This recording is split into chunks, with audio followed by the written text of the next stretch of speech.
Newspaper Publishers Association in May of 1987, and follow that with several news conferences made throughout his presidential bid.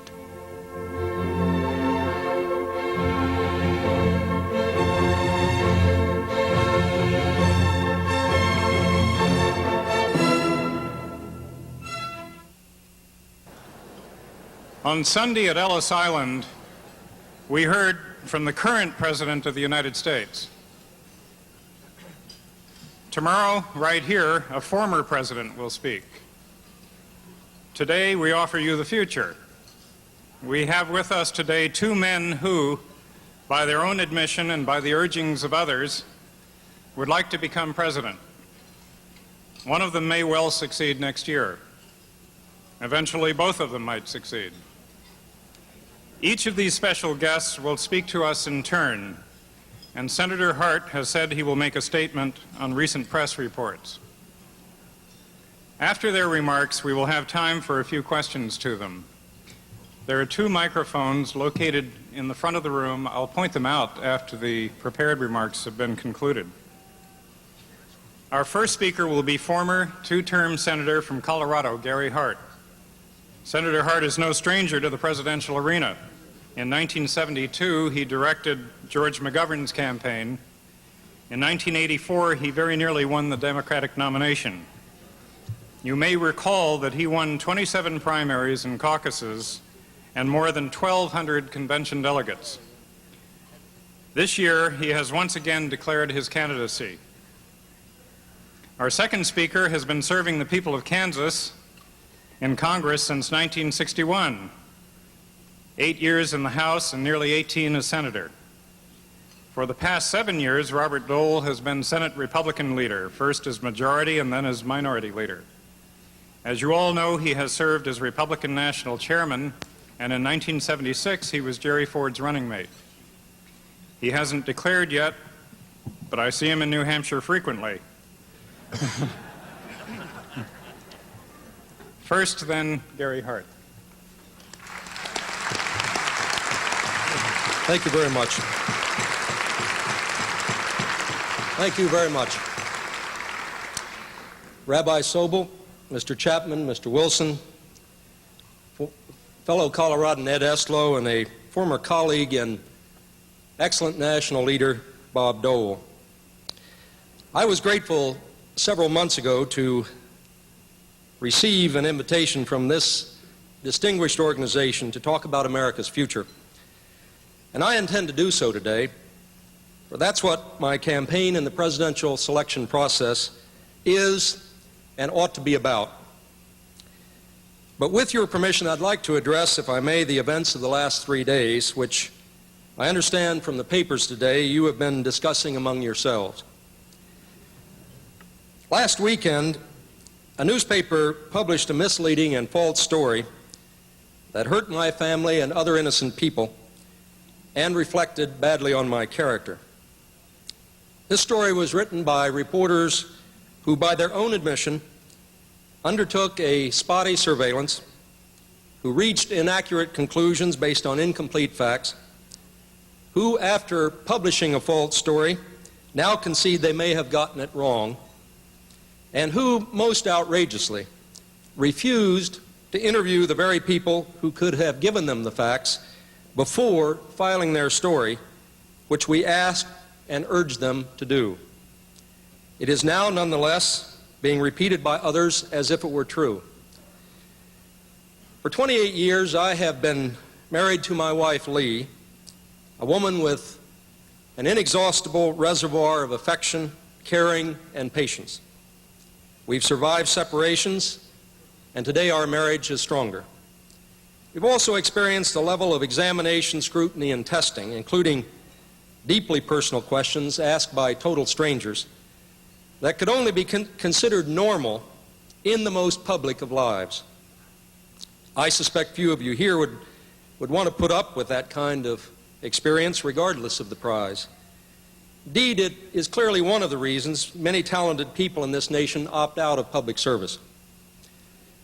You, ladies and gentlemen, have the honor of leading the only industry singled out for protection under the Constitution of the United States.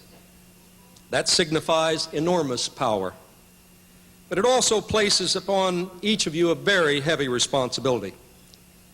In that spirit, I hope you'll ask yourselves some searching questions about what is right and what is truthful, about the propriety of a newspaper conducting a questionable and inadequate surveillance of one presidential candidate, about whether the urgency of meeting a deadline is subordinate to hearing the truth, and about whether it's right or good journalism to draw an extraordinary conclusion before hearing some rather ordinary facts. For myself, let me assure you that my campaign has just begun. My confidence in the process and in the truth is stronger. I believe today precisely what I said 22 days ago in Denver. This campaign is about defining the national interest. It's about leading a country burdened by joblessness, a stagnant economy, and a dangerous nuclear arms race toward a brighter future. And the burden of every candidate in this race is to discuss how we're going to get there together. As I've said, I don't intend to give up because the cause is more important than the candidate. The prize is not the presidency, it's our country's future. We will prevail for one simple reason, because the truth will prevail. And because our whole system is at issue here, not just a candidate or an individual campaign. Truth will conquer falsehood. Soon the voices of good men and women will be heard to insist on fairness. Because to remain silent is to deliver over to the forces of cynicism the entire process for selecting our national leadership. As I struggle to retain my integrity and my honor, and believe me, I will, I hope you will also struggle to save our political system from all of its worst instincts. For that is the real issue, not one person's public career, but a nation's public life. Last month, when I announced my candidacy for the presidency, I said that all candidates should be tested and that all of us should hold ourselves to the highest possible standards of competence to govern, of character, of vision, and of leadership. I believe that even more today than I did then. And I had a very good idea of what I meant when I made that statement.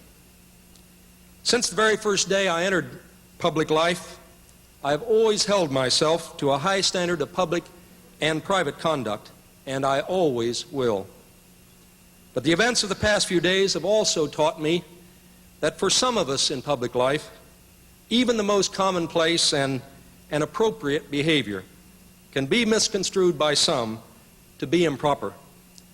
This just means that I have to raise my own personal standard even higher. Did I make a mistake by putting myself in circumstances that could be misconstrued? Of course I did. That goes without saying. Did I do anything immoral? I absolutely did not. Those who seek national leadership submit themselves to many tests of personal character and fortitude, of integrity and substance, but also of determination and will, of commitment to the nation's interest. I'm here today to restate my intention to insist that whatever may be delivered by the more brutal side of politics, this contest must and will focus on this nation's future. For that and that alone is what's at stake in 1988. Ideas, issues, and policies will always be less sensational than rumors and speculation.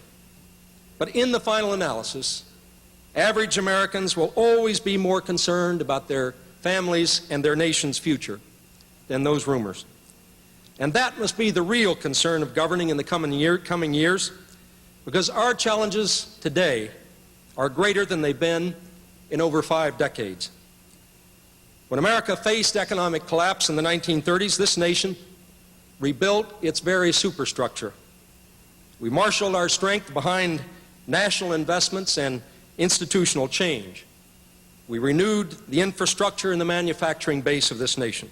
We reformed our financial system, and we restored commitment to the fortunes and productivity of America's working men and women. when our democratic allies a decade later came under very serious post-war hazards, we created out of the ruins of war a remarkable engine of economic growth which offered hope and opportunity to the entire Western world.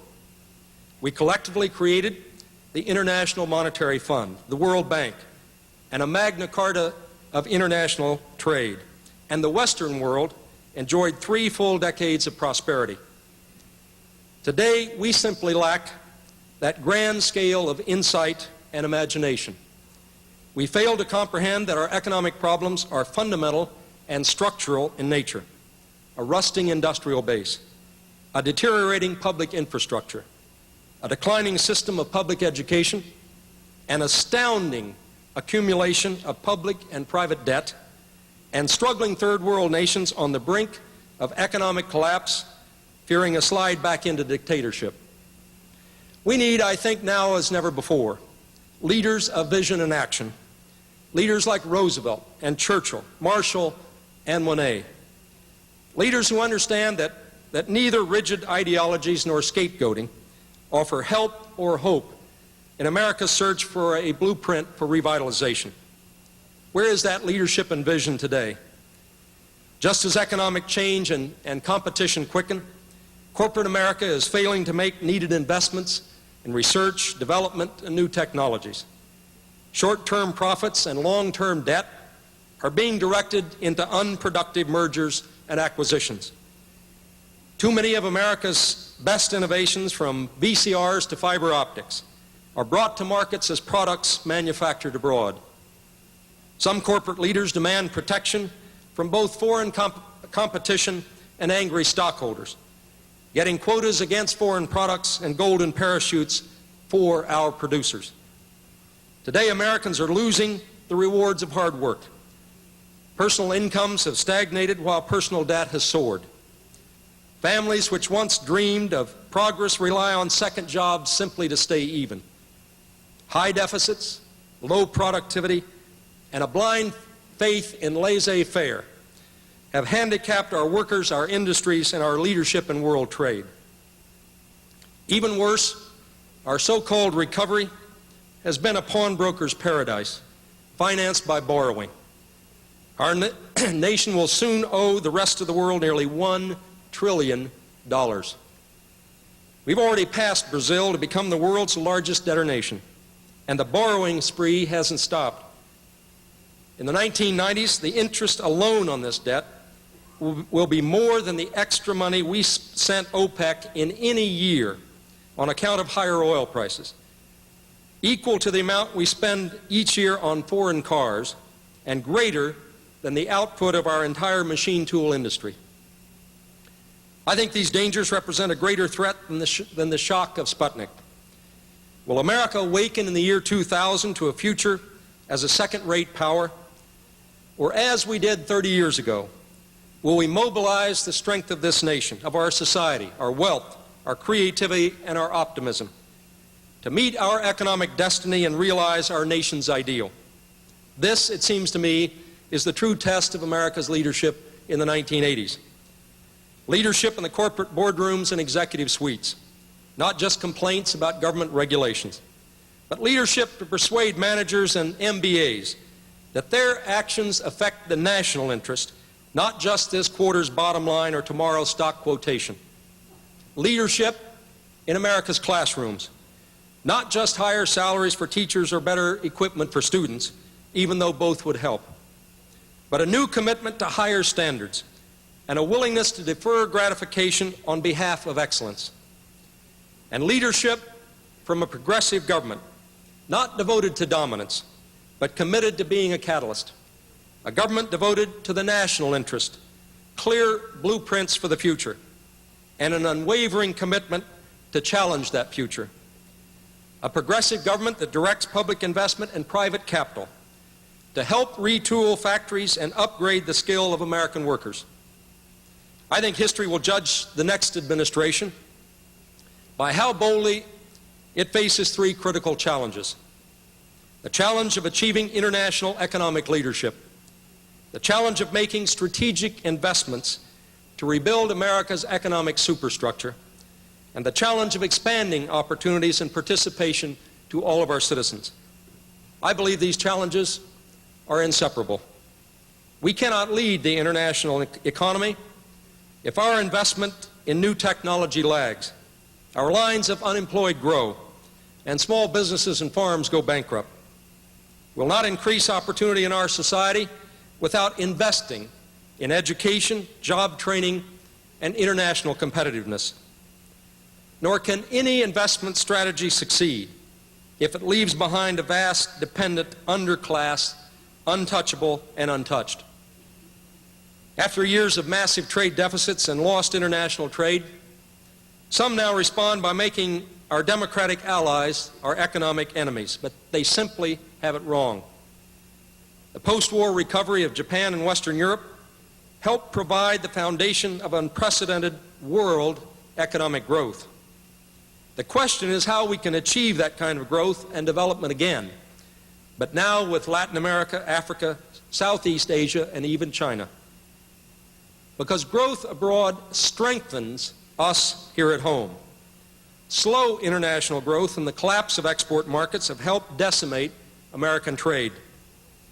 It is in America's self-interest to enlist the cooperation of Western democracies to revive world growth, to stabilize exchange rates, and to solve the international debt crisis. Today we're offered a false choice between a purist notion of free trade and protectionism. The hollowness of this choice ought to be apparent. The administration has clung to 19th century laissez-faire while watching American industry lose its competitiveness and American workers lose their jobs. This unwillingness even to consider a national industrial security policy in the face of disastrous $170 or $80 billion trade imbalance reflects the administration's ideological rigidity, its indifference to the suffering of dislocated workers, and its lack of understanding of today's real world. Meanwhile, some new protectionists would confine this nation to a closed economic system that's barricaded behind our own national boundaries.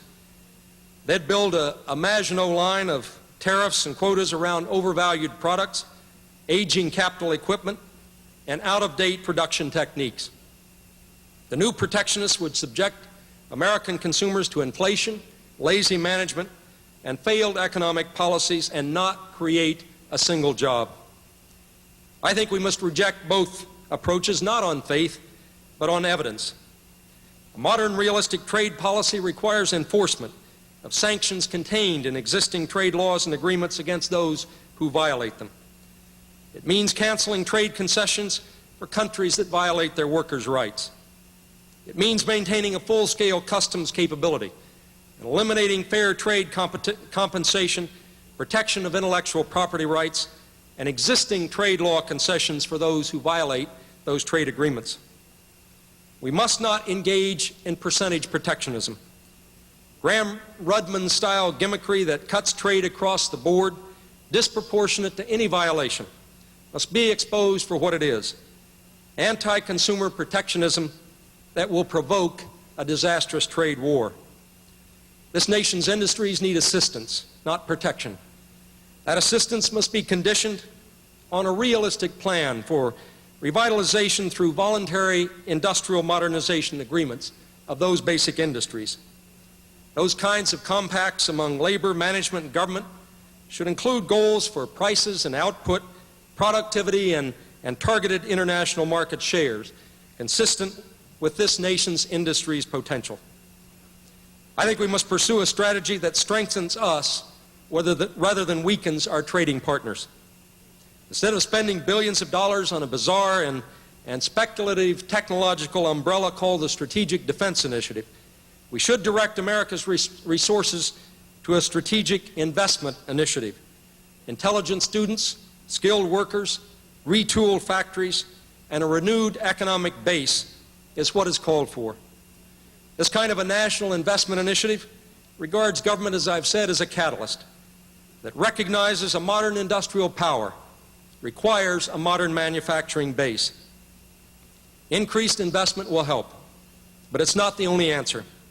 We must raise this nation's educational standards. We're going to have to demand more of our students, who today spend 50 fewer days in class than do their counterparts in Japan. Training must be as available to our workers as public education is to their children. A national investment initiative must be part of a balanced package of deficit reduction and increased public and private investment. Military reform for our conventional forces, at first important for national security, is now also a necessary tool of fiscal policy. For the days of explosive expansion in the defense budget have clearly passed. But this nation's third challenge is to combat our age-old adversaries: poverty, discrimination, economic isolation, helplessness, and despair. What is called for is economic empowerment around the corner and around the world, and it's basic to our system's survival. World economic growth is the best defense against Soviet expansion. The Soviets have sought to spread their influence throughout the world by capitalizing on poverty and hunger and want. We can best combat such adventurism with our most compelling weapons, and that is democracy and opportunity. Simply and clearly, it's better to have prosperous neighbors rather than poor ones. Here at home, opportunity and participation are not luxuries anymore, but they must be central to this nation's economic renewal. We need the productive efforts of all of our citizens. We must refuse to accept a subculture of poverty, of isolated economic homelands within the United States, in urban slums, in Appalachia, in rural communities. Our task is not to maintain such areas at poverty level, but to integrate them into our system through literacy, through training, and effective social services that make them a part of the economy of the future. World economic leadership, investment in our people and in our nation, broader opportunity and participation. This, I believe, is this nation's economic agenda toward the 21st century. But we have a personal agenda as well. It is Jefferson's dream of democracy founded on an expanding middle class. It is Truman's dream of America leading a world of growth and open markets and open societies. It is Dr. King's dream that hope and opportunity would extend to every member of our society. Realizing this American agenda for growth and opportunity is going to require informing our people about the choices that we have to face and trusting their judgment and their courage. The easy rhetoric and false choices that some offer mask a simple truth. The future will be promising, but it isn't free. In the words of President Kennedy, what is at stake in our economic decisions today is not some grand warfare of rival ideologies which will sweep the country with passion, but the practical management of a modern economy. What we need is not labels and cliches, but more basic discussions of the questions involved in keeping a great economic machinery moving ahead. Thank you all very much.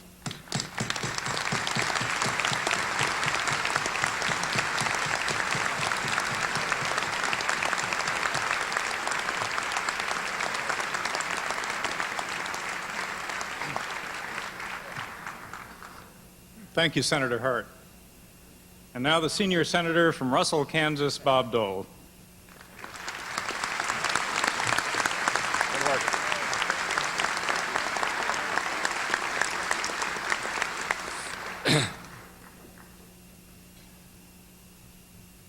Well, George, I appreciate your earlier introduction and the last reference to Russell, Kansas.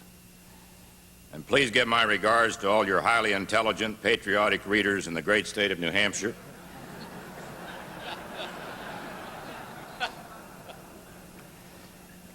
I'd like to congratulate you on assuming the leadership of the American Association of Newspaper Publishers and assure you of my full backing and support.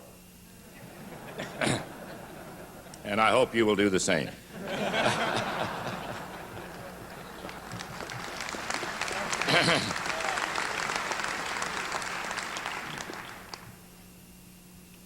I sort of have a feeling I'm not going to make any news here today, but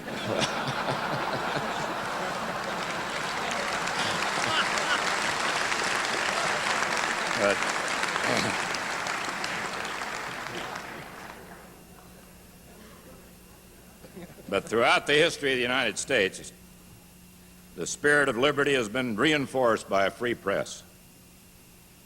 Our nation is indebted to the papers who report the news accurately, fairly, without bias or prejudice, emphasizing the patriotic views of the Republican Party.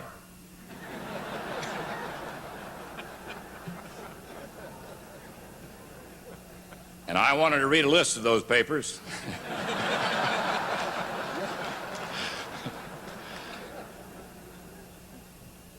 But in a few hours, they have to start setting up here for dinner, so I'll forego that. It is good to be here. Good to be here with my friend Gary Hart. Good to have this opportunity again. I was here in 1982.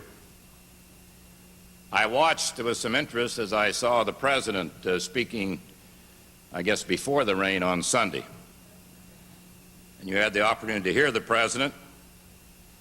I would just say at the outside, and as an aside, that I think the President's appearance could not have been better, nor more relevant, nor was his timing. With the opening of the Iran-Contra hearings at 10 o'clock this morning, Capitol Hill officially became ground zero for the nation's media. So let me just underscore what President Reagan told you. Don't let the megaton coverage of the Iran-Contra hearings blow away a basic truth. Whatever the Select Committee uncovers about the misadventures and misdeeds of a few Americans, it will not change the fact that a life and death struggle for the future of Central America is churning on relentlessly. At issue is whether security, stability, and at least some semblance of democracy will prevail in that region, and whether in the final analysis the strength, influence, and credibility of the United States will be enhanced or undermined. The hearings are today's story.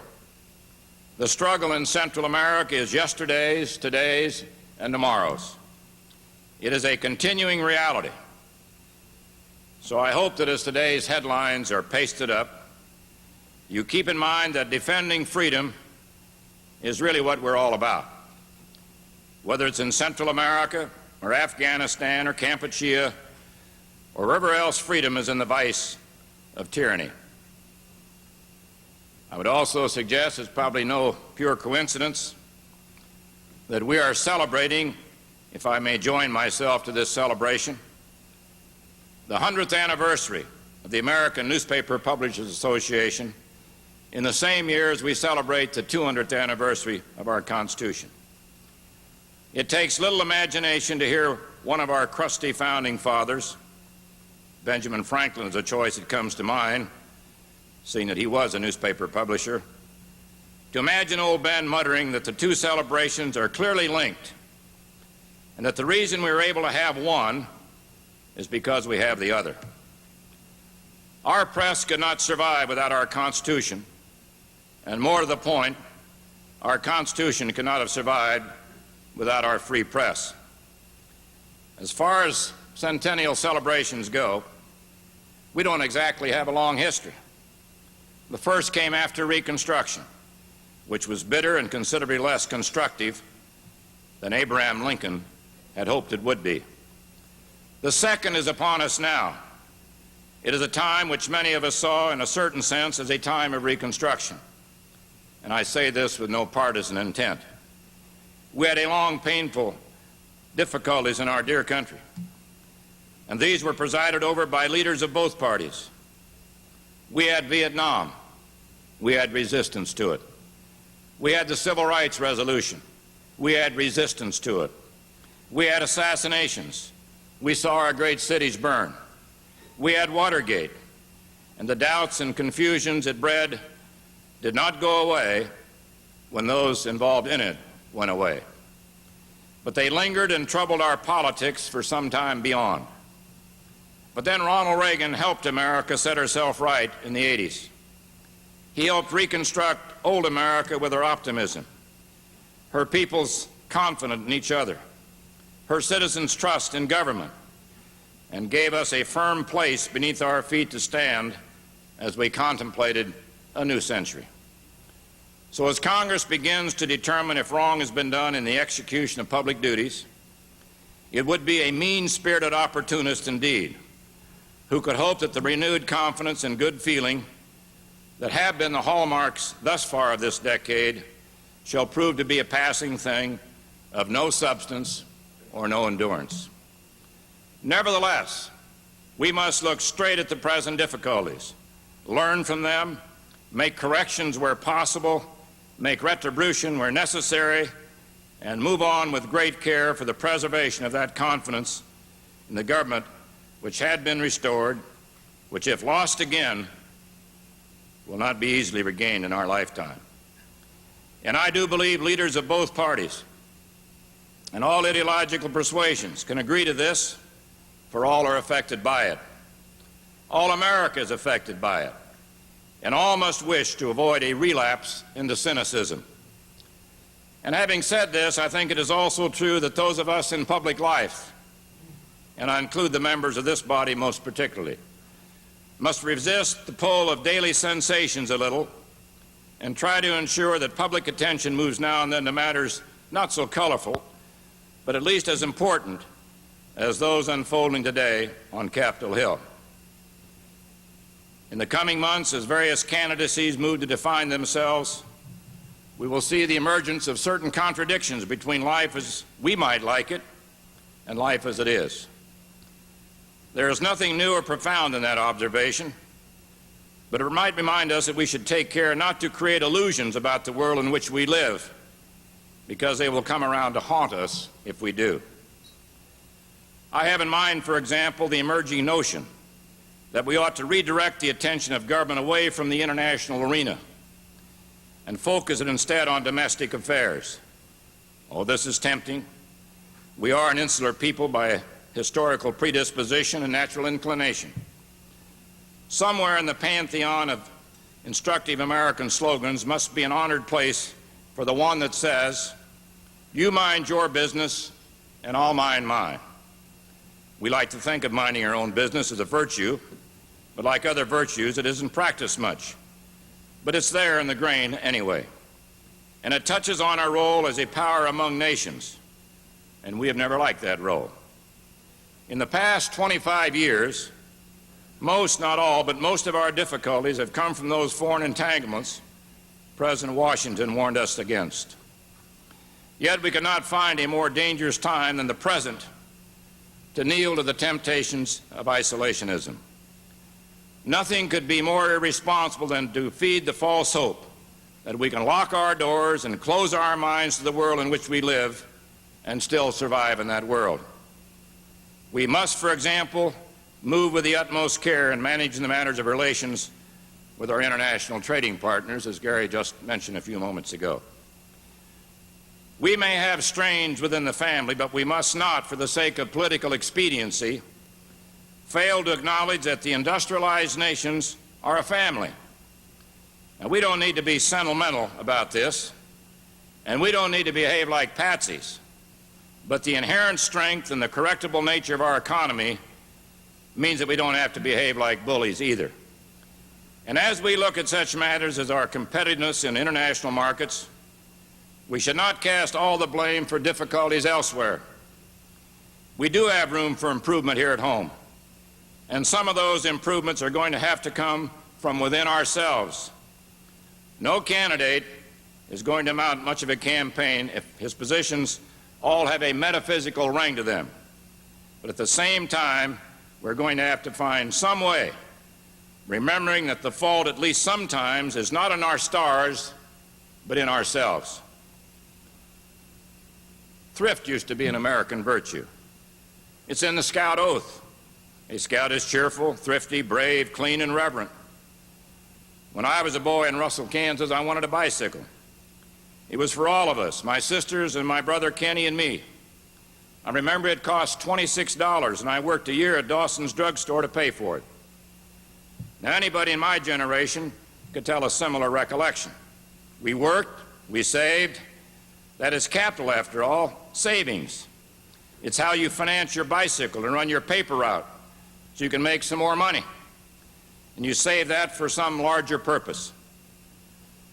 Now, all that might be a bit too homey for the economic realities of 1987, except that reality is what it is, whether it hangs on a memory of Dawson's drugstore or informs a theory of Heller's or Friedman's or Galbraith's. Savings is capital. Capital is investment. Investment is what keeps you competitive. Competitiveness is what provides jobs, provides profits, provides the fuel for the cycle to renew itself continuously. But we don't save anymore in this country. Not enough anyway. Not as much as we borrow. Not as much as most of our competitors save. Certainly not as much as the Japanese save. The lack of savings, however, is not the biggest domestic cause of the U.S. trade deficit. Our own budget deficit is.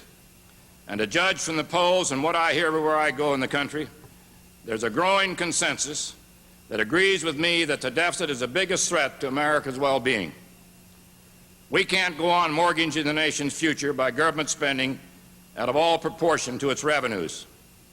Right now, the federal debt's $2.3 trillion. We have to raise it to either 2.5 or 2.8 trillion if we want to get beyond the 88 elections by the end of May. I think that is probably unlivable. But even if we can live with it, we know that our grandchildren and children will have to pay a terrible price for our squandering if we do. It's going to take some courage and no little patience to try to inform our people. And in the next months ahead, leading to the election of our next president, that in the years he will serve and in the few remaining in this century, what we have to do about our economy is going to determine whether there will be a tricentennial celebration of the U.S. Constitution. And the determination will come long before the year 2087. It will come in the years immediately before us. And barring a catastrophic war, debt piled upon at the current undiminishing rate will threaten all that we have marched through 2 centuries to create and defend. And finally, I would say this.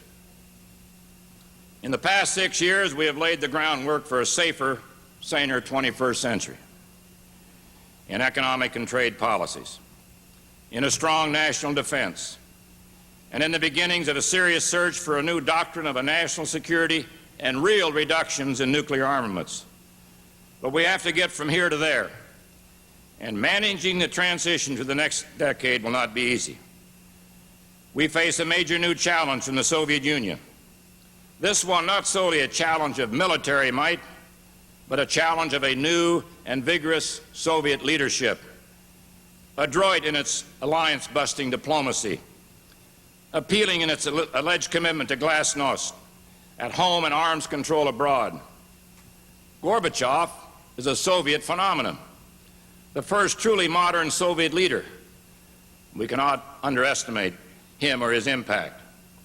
In the long run, he is more dangerous and threatening to our country and our ideals than all the brashness and bluster of a Khrushchev and all the stolid determination of a Brezhnev.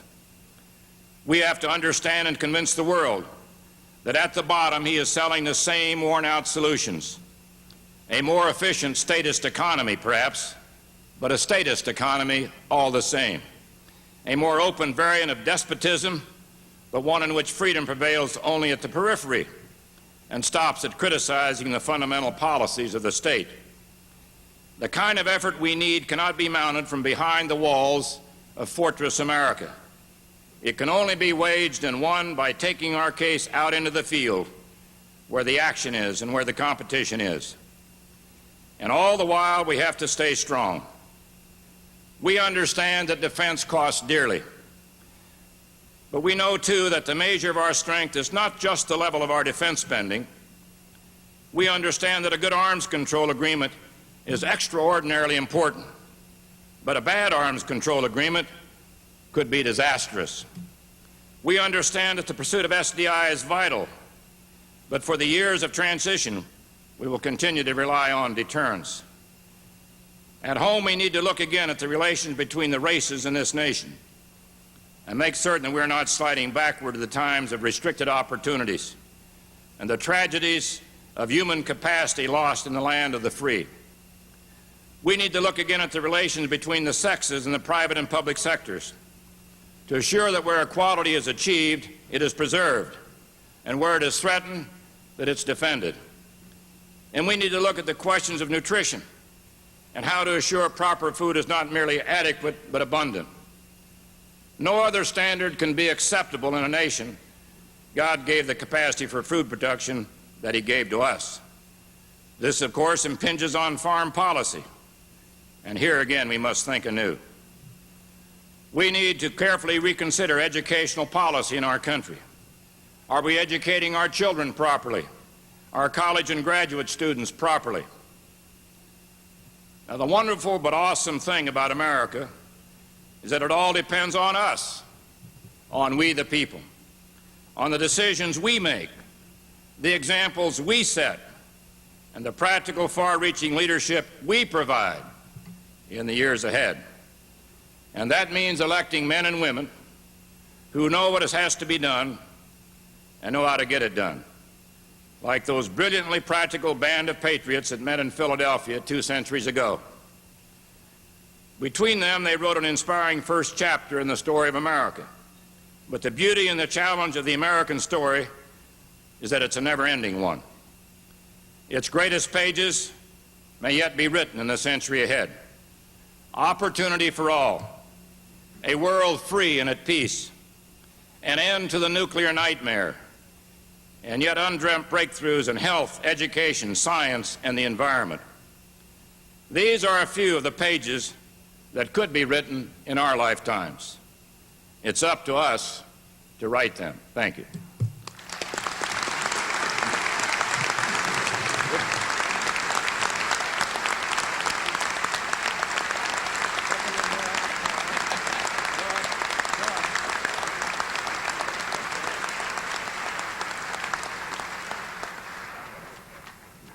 Thank you, Senator Dole.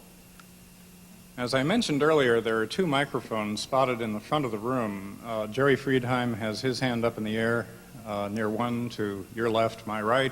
Tom Fichter to my left, your right. Please come forward, identify yourselves. If you have questions for Senator Dole or Senator Hart, I will start with questions that have been submitted to me while you come forward from persons sitting at the head table. The first, and there'll be a certain amount of jumping up and down here. The first question is for Senator Hart. The next president of the United States faces immense challenges. I think we know what many of them are: a re-energized Soviet leadership, trade problems, huge debt, increasing annually, shaky international financial system, many tests. And we have learned, if we've learned anything in the past, that it's not policies and it's not programs that gets presidents in this republic through those tests. It's matters of character, personality, strength, personal values. To what extent are the voters justified in examining those characteristics as they contemplate casting their votes for the next president? The voters are absolutely justified, directly and through the press, at interrogating everyone who seeks national leadership on every relevant detail of their background, their history, their family, mostly their values and their principles and beliefs.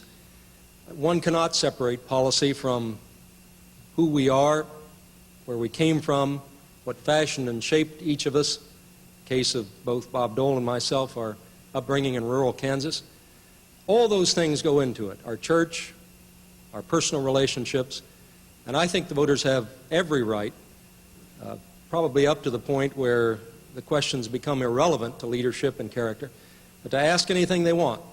I know of no time in my own public life of 12 or 15 years, or indeed since I announced for the presidency in the last month, where any voter or any citizen of this nation has asked me a question that was out of bounds or off base or even irrelevant for that matter. We are, after all, seeking the leadership of this nation. As I said in my announcement statement, the stakes are not just who the next president will be, but the future of this nation. In the age of nuclear weapons, what the people of this country are choosing is not just a a figurehead, not just a spokesperson, but someone who literally may control their destinies and their lives and those of their children. In that respect, we have to know everything there is to know that's relevant about that person's capability to govern this nation. Thank you, Senator. Let me ask one question of Senator Dole, who is not a declared candidate for the presidency, though a frequent visitor. A lot of people don't understand how, given our primary system and the way we nominate candidates for the presidency, how someone can carry out major responsibilities in public office and run for the presidency. Howard Baker, Governor Cuomo, Senator Bradley, at this point Sam Nunn, a number of outstanding public servants have withdrawn from the race for these reasons. You're not declared yet. Given your responsibilities as Senate Minority Leader, how can you possibly, or can one, run from a position of that responsibility for the presidency? I think as I speak, the Senate's in session, so, no one's called for me, so, but I think it's a fair question. I think it's one that I, in the event I become a serious candidate for this office, would have to reassess. I see no problems at this point. I mean, I'm a weekend warrior in the sense that I do my campaigning on weekends and Mondays and Friday afternoons and recesses of the Congress, and still have been able to carry out my leadership responsibilities. But I could foresee, in the event you really get into this, becomes full-time, that you could not probably carry out both responsibilities. But at this point, I think I'm yet, I may have missed one vote this year in the Senate. I've been there for nearly every opening of the session, conducted all the necessary meetings. This is really my first day that I've been away from the Senate when they were actually doing business. And this is not a partisan event.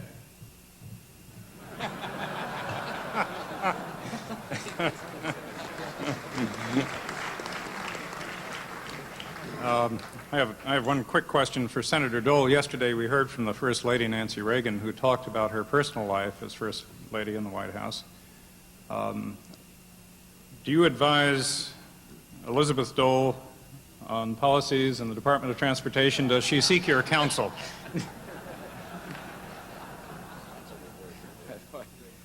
Yes, well, she advises me on policy matters in some areas. I remember when the President decided to veto the highway bill, I was summoned to the White House, and he was there visiting with the Secretary of Transportation. And he said, Bob, would you like to help us on this veto? And I said, oh, I'd just love to make all my contractors unhappy. What can I do?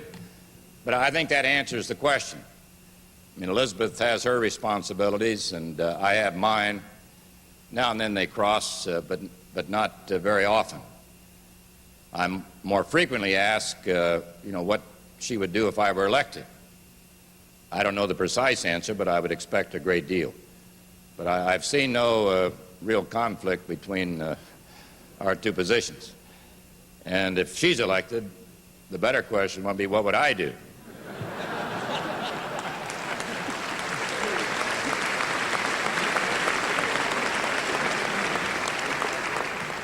Let me ask one more of Senator Hart before I turn to the floor. Senator, you admit that you placed yourself in circumstances that could be misunderstood.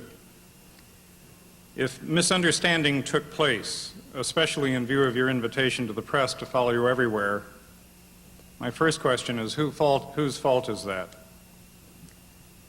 My second question calls for an explanation, if you would, as fully and openly as possible, of the Bimini trip that was reported today and disclosed yesterday. Who went, for how long, what purpose? Please discuss that. Well, I did invite the closest possible scrutiny, as I think anyone seeking high office would or would understand.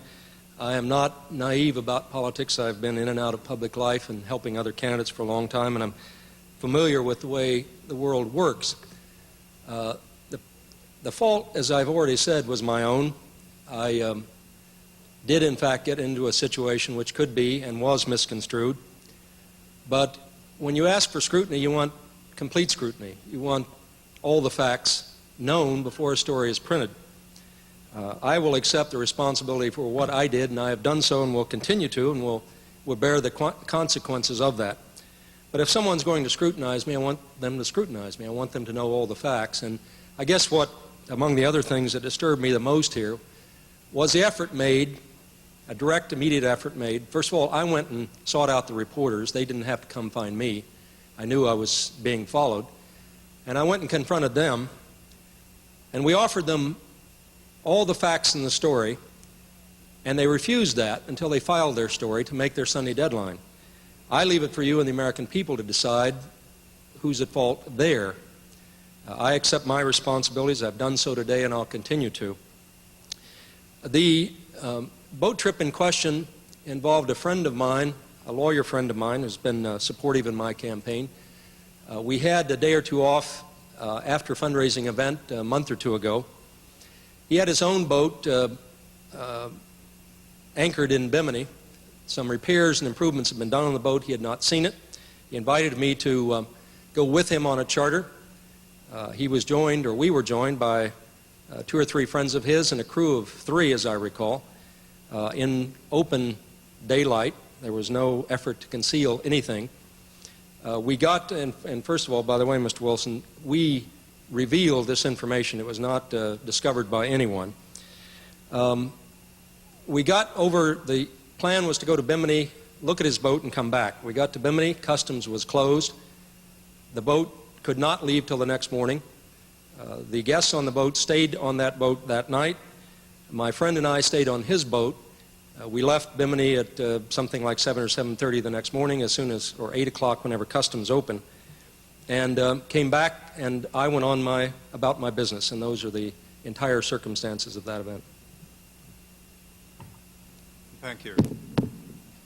John Armstrong, Times Advocate, Escondido, California. A question for Senator Hart. Senator, it's been reported that you placed more than one long-distance telephone call to Miss Rice. Could you share with us the subject matter of those phone calls? Yes, I can. There were, I think, no more than half a dozen or so. They, in a couple of cases, were returned phone calls that had been placed to me. I'm not able to return all phone calls. Some I can, some I cannot. In fact, I did not return all of those who were, in that case, that were placed to me. She had offered to be involved and helpful in the campaign, particularly with friends of hers in the entertainment industry and fundraising in Florida as well as elsewhere, and was seeking information as to who she should talk to in the campaign, or how she should go about marshaling the support and effort of those friends that she had. And those were the subjects of the discussion.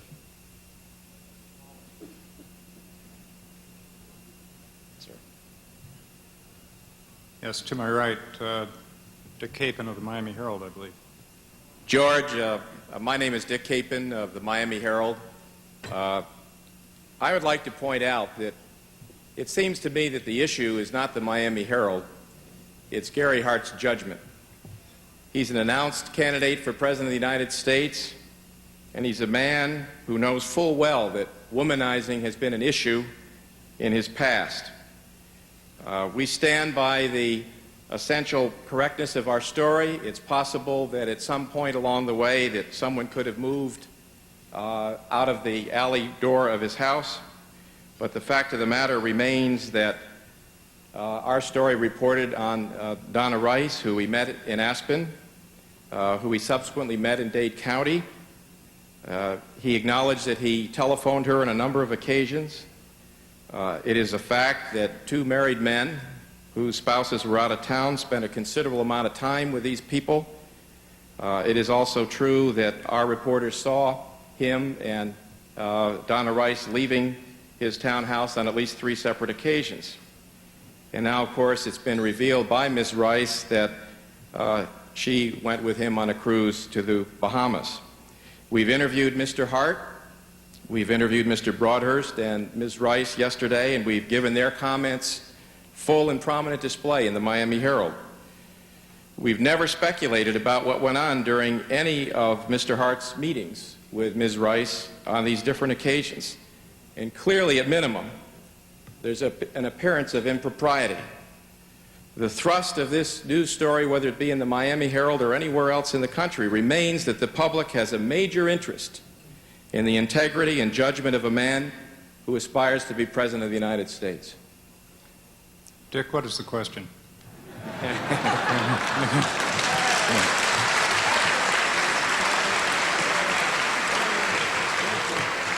My question, Mr. Hart, is how can we assess your judgment given the factors of the past few days? Well, that's clearly something that each and every one of you will have to do, and more importantly, the American people. And the case is before them, and we'll see what their judgment is. I would just correct you in one material point, two points, one material and one I think not. The first introduction I had to the woman in question, I was with my wife, who also met her, in a group of 40 or 50 people. When we met again in Miami, it was quite by accident, and she was in a group of 12 or 15 people. So there was no prearrangement of any kind. And third, why? Well, I won't ask a question. I would just hope that in the future, if anyone has me under surveillance, they have me completely under surveillance, because it's not just going in and out of doors. It's not just going indoors, it's going out of doors when a person's character is at issue, and integrity and honor. And so I think reporters are going to have to do their job and do it right. And that job includes, when offered information, accepting at least the offer of interviewing those witnesses and those individuals. And they did not do that. They will have to account for that.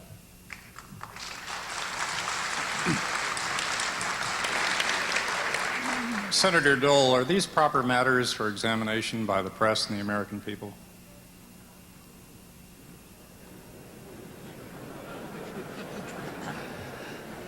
I think the press has already answered that. I would guess so. I think there are some maybe fine lines to be drawn, as I think as Senator Hart has said. If you're going to do it, it ought to be complete.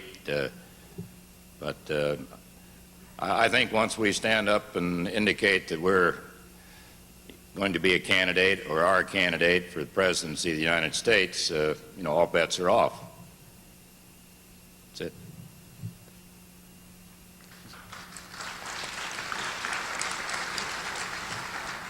Someone here to the right. Yes, I'm Frank Batten, Jr. from the News Enterprise in Elizabethtown, Kentucky. My question is for Senator Hart. You made a very serious charge against the Miami paper, saying that they published a false story. Could you just, for those of us who may not have heard it, could you give us your account of what went on Friday and Saturday, and tell us why should we believe you instead of the Miami paper? Well, first of all, that account has been given by the individuals involved at great length, and if you're not aware of it minute by minute, I would refer you to very elaborate statements given by everyone involved. I don't intend to go back over all of it except to say this. There was at no time did the woman involved and I spend an evening together or a night together, as was suggested. She stayed with the friend that she arrived with in the home of my friend, and all those facts we offered. In fact, we offered to the paper involved immediately, within an hour, I think it was, after I confronted them. I had to go out and sort of track them down and rouse them out and get them to identify themselves. They made the charges. I flatly denied them at the time and gave them, I thought, a pretty good statement as to why they were wrong. They rushed back to file their story.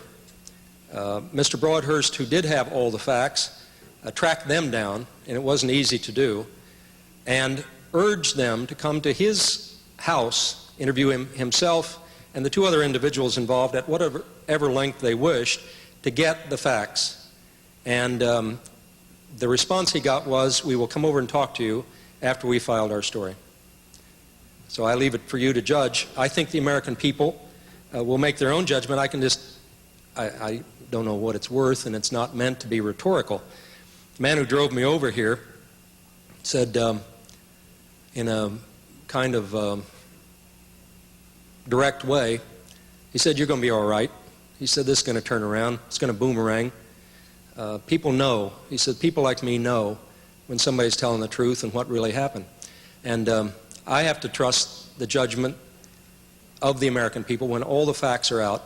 I am perfectly willing to have this issue or this instance judged by them on those facts. Questions for former Senator Hart and Senator Dole then continued from the floor. The question is directed to both senators and has to do with where they stand on the broad range of issues that arise under the general heading of child care. The rights of children, daycare, health care, etc. All right. I think I'm for it.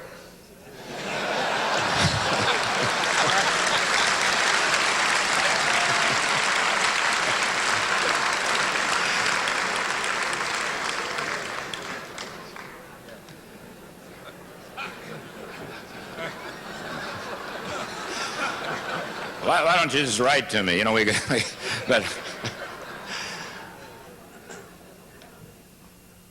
I think I understand the thrust of the question, and I just say in a brief way that whether it's daycare, health care, whatever it may be, I think you're asking, what right would the children have to maybe some standing to sue or something of that kind. I'm not certain about that, but I recognize, as I think I indicated indirectly in my statement, I think Gary may have in his, that these are areas that must be addressed. We're talking about the future of America. We're talking about the children. And if that's what you had in mind, but we don't have, we're accustomed to giving answers without all the information. So,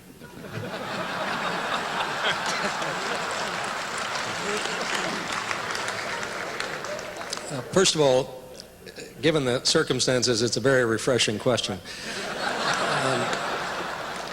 Second, as tempting as it is to try to strike a different position from Bob Dole on this, it's a little tough. I think we're all for children.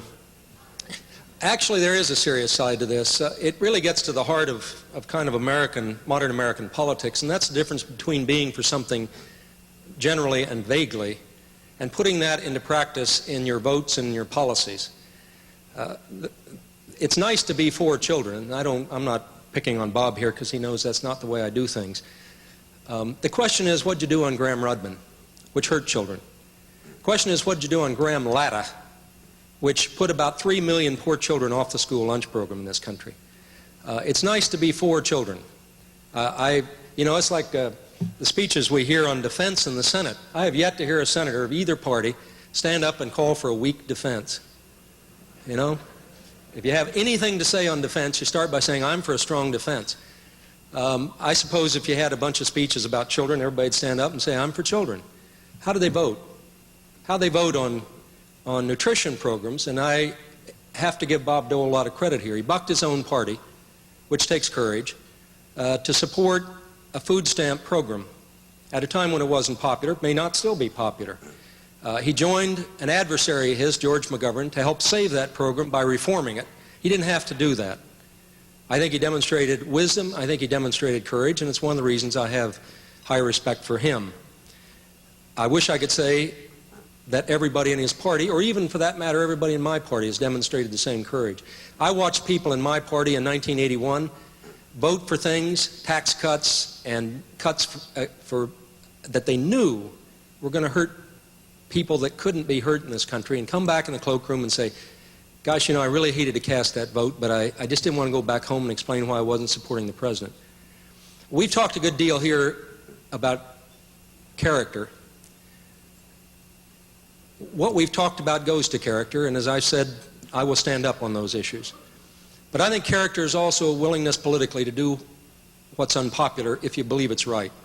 Vote against the tax cuts in '81 on the grounds that they were going to unhinge this nation's budget. Lead the fight against the MX missile even though it was manufactured in your own state. Stand up against Graham Rudman